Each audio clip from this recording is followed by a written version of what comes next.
bienvenue sur J-Pro Menuiserie. On se retrouve pour une nouvelle vidéo où je vais vous parler des assemblages de menuisier. On avait déjà fait un volet là-dessus.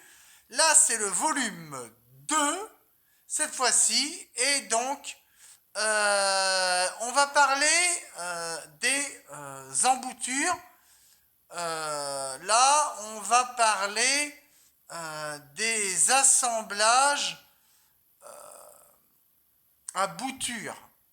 Quand on veut faire un raccordement, on ne veut pas démonter une fenêtre complète si c'est une fenêtre en bois, mais il y a l'appui de fenêtre à refaire, ou une partie du montant, ou une porte de garage en bois, etc.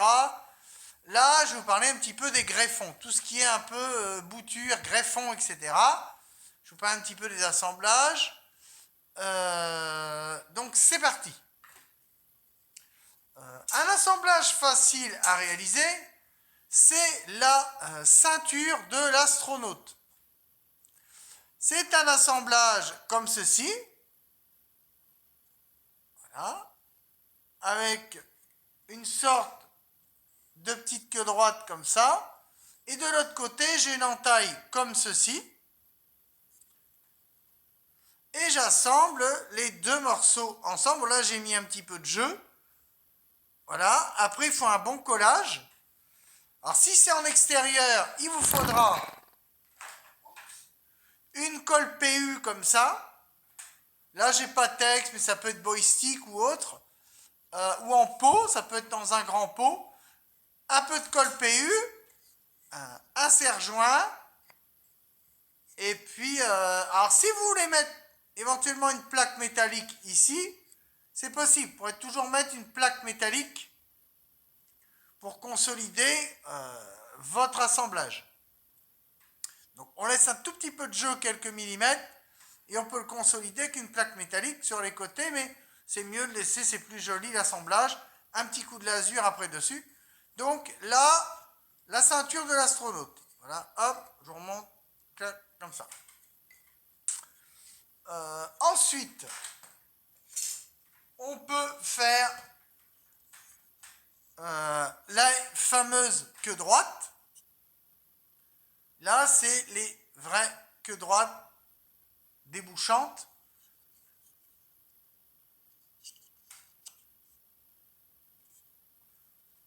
Voilà, c'est mon cousin qui s'est essayé et puis il m'a donné le modèle. Il y a un petit peu de jeu, ils ne sont pas terribles.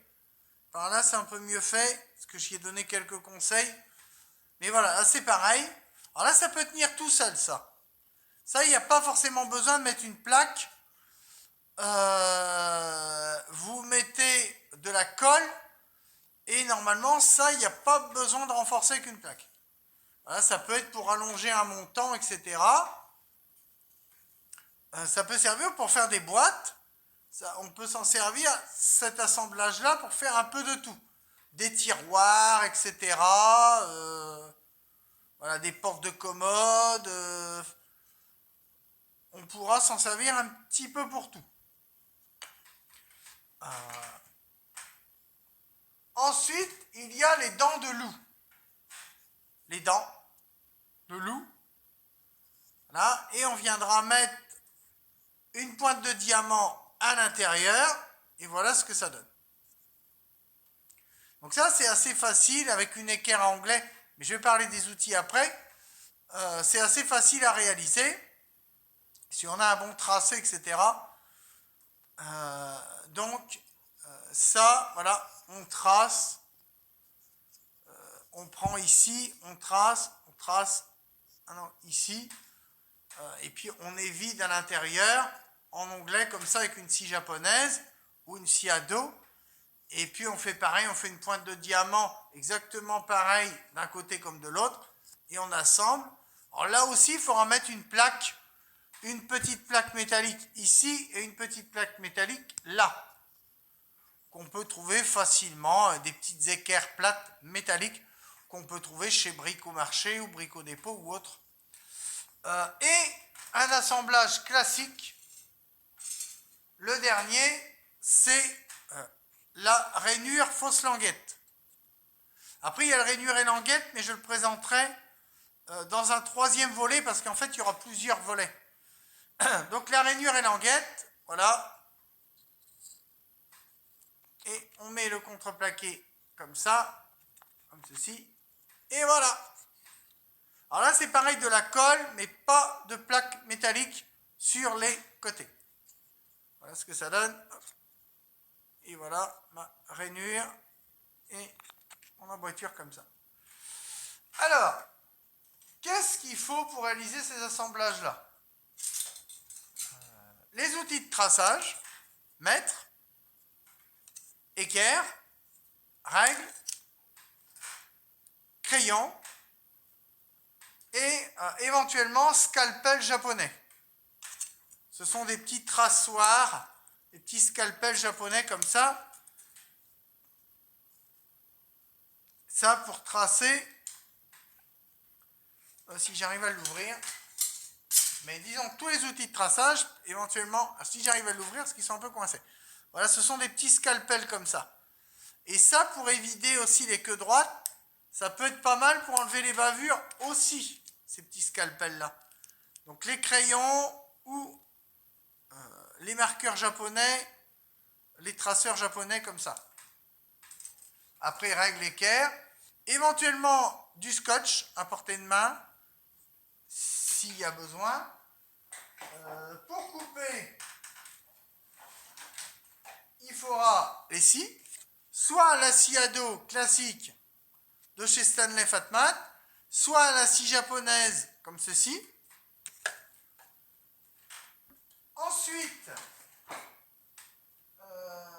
pour faire le modèle à rainure, il faudra un petit bouvet. Bon là c'est en Luban comme ceci. Luban, Record, il y en a plein. Pour peaufiner l'assemblage, j'aurai besoin d'un rabot de paume ou de finition.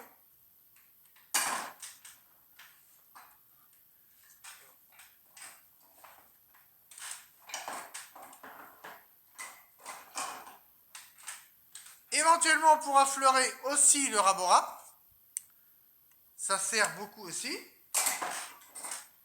Et l'indispensable, le maillet. Pour assembler notamment les modèles à queue droite que j'ai montré, il vous faudra un bon maillet. Là, c'est un Maguesson. Il faudra un très bon maillet.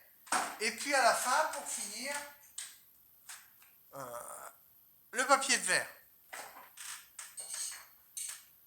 Alors, si vous n'avez pas de machine portative, pour éviter les queues droites, les entailles, etc., il faudra des ciseaux à bois.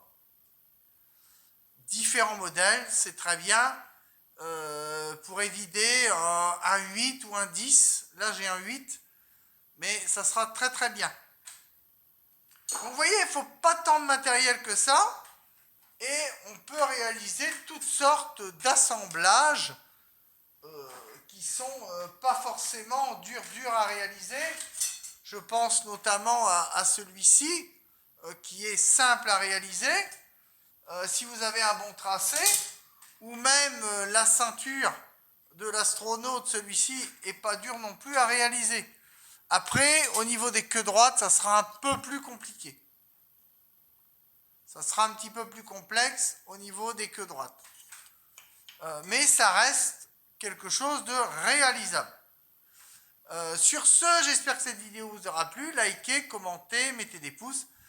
Et moi, je vous dis à très bientôt pour de nouvelles vidéos. Vous pouvez aussi faire avec de l'électroportatif, hein, si circulaire ou autre, si vous le souhaitez. À très bientôt. Ciao, bye bye.